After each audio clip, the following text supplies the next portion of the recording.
How's it going, everybody? Let's read this in the King James. 2 Corinthians 10. We ease into 11, a couple verses. For we dare not make ourselves of the number or compare ourselves with some that commend themselves, but they, measuring themselves by themselves and comparing themselves among themselves, are not wise. But we will not boast of things without our measure, but according to the measure of the rule which God hath distributed to us, a measure to reach even unto you. Again, nothing comes from man's free will. God's ordained everything. That was perfectly said. For we stretch not ourselves beyond our measure, as though we reached out unto you. For we are come as far as to you also in preaching the gospel of Christ, not boasting of things without our measure, that is, of other men's labors, but having hope, when your faith is increased, that we shall be enlarged by you according to our rule abundantly, to preach the gospel in regions beyond you, and not to boast in other man's line of things made ready to our hand. But he that glorifieth, let him glory in the Lord. For not he that commendeth himself is approved, but whom the Lord commendeth.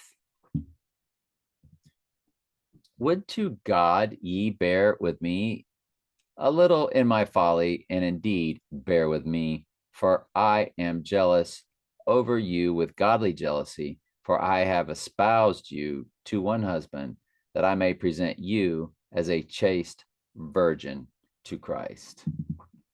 And we move over to Revelation chapter 10, and we do not ease into 11.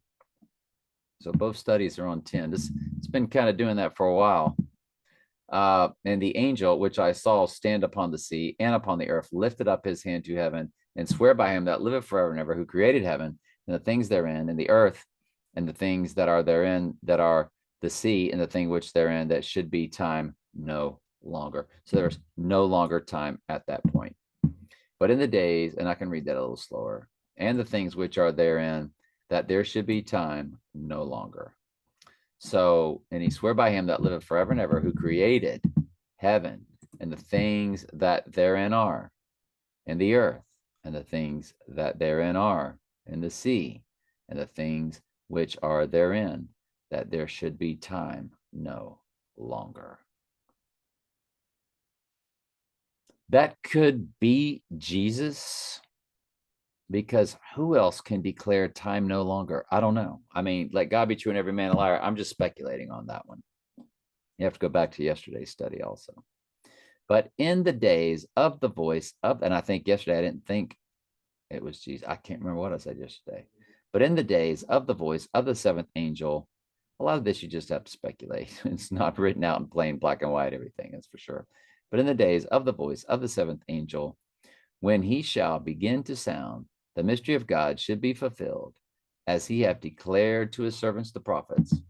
And the voice which I heard from heaven spake unto me again, and said, Go and take the little book, which is open, in the hand of the angel which standeth upon the sea and upon the earth, which I said I think might be Jesus.